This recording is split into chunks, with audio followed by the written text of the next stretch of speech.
Bonjour. Tu es prospectiviste.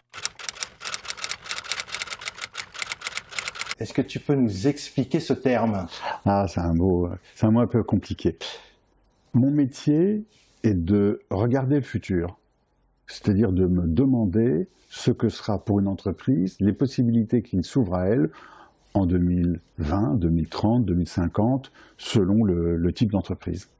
Voilà, en gros, c'est ça la prospective. C'est se projeter à 20 ou 30 ans. Et tu analyses pour ça ce qu'on appelle les signaux faibles. Voilà. Pour travailler là-dessus, je travaille sur les signaux faibles. Les signaux faibles, c'est quoi? Un signal faible, c'est un fait paradoxal qui inspire réflexion. Paradoxal, je suis allé dans le dictionnaire, ça veut dire contre la doxa, contre ce que l'on pense habituellement. Donc on a une information, en général c'est comme un iceberg, on voit 10% de l'iceberg, et il y a 90% qui est caché. Les 10% nous ont attirés. Il faut chercher ce qu'il y a dans les 90%.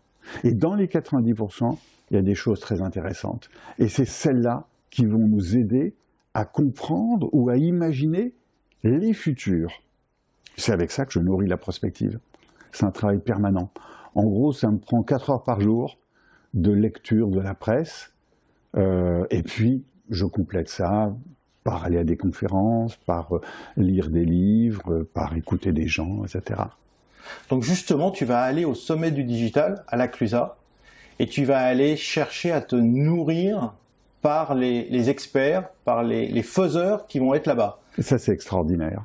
Aller pendant 3 jours dans un sommet du digital, c'est-à-dire rencontrer des gens d'horizons très différents, qui eux-mêmes viennent capter des informations pour comprendre leur 2016, 2017. Moi, ce sera peut-être pour 2020, eux aussi, mais aussi imaginer à travers ce qu'ils vont dire, ce qu'ils ont dans la tête, ce qu'ils vont émettre, essayer de comprendre ce que va devenir 2030, 2040, 2050. Et ça, c'est très intéressant. Ça fait partie de mon travail quotidien de prospectiviste et de chercheur de signaux faibles. Et là, il y aura de très nombreux signaux faibles à capter. Donc, quelque part, un prospectiviste, ça permet de comprendre le présent pour préparer l'avenir. Voilà. Je considère que tout ce que j'apprends comme information est du passé. Elle est passée, cette information. Quoi que j'entende, quelques propos que je tienne, il est déjà passé. Le problème, c'est de se dire, à mes yeux de prospectiviste, mais qu'est-ce qui va se passer en 2020 ou 2030? Un exemple très simple. Il y a grosso modo 15 ans, c'était le 11 septembre 2001. Le 11 septembre 2001, on n'aurait jamais imaginé ce que nous sommes aujourd'hui, 15 ans après.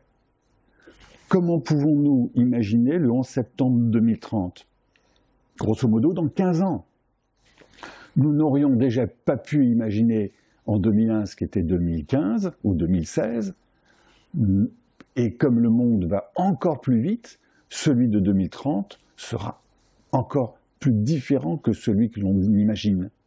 Donc il faut nourrir énormément notre pensée pour comprendre ce monde de 2030, pour essayer de l'imaginer. Il y aura de multiples possibilités sur 2030. Il n'y aura pas qu'une possibilité, il y en aura de multiples possibilités. Et mon job de prospectiviste, c'est de capter dans ce que j'entends les éléments, les petits signaux faibles qui me disent « tu réfléchis sur 2030, ben voilà des idées, et voilà comment ça pourra aller encore plus loin ». Ou dans un sens très positif, ou dans un sens qu'on peut juger aujourd'hui très négatif. On se retrouve au sommet du digital. Ah oui. Pour se nourrir. Et faire du ski. Faire du ski. Et pour préparer le futur. Et rencontrer plein de gens formidables, qui auront plein de signaux faibles. Merci beaucoup, Philippe. Merci. À bientôt.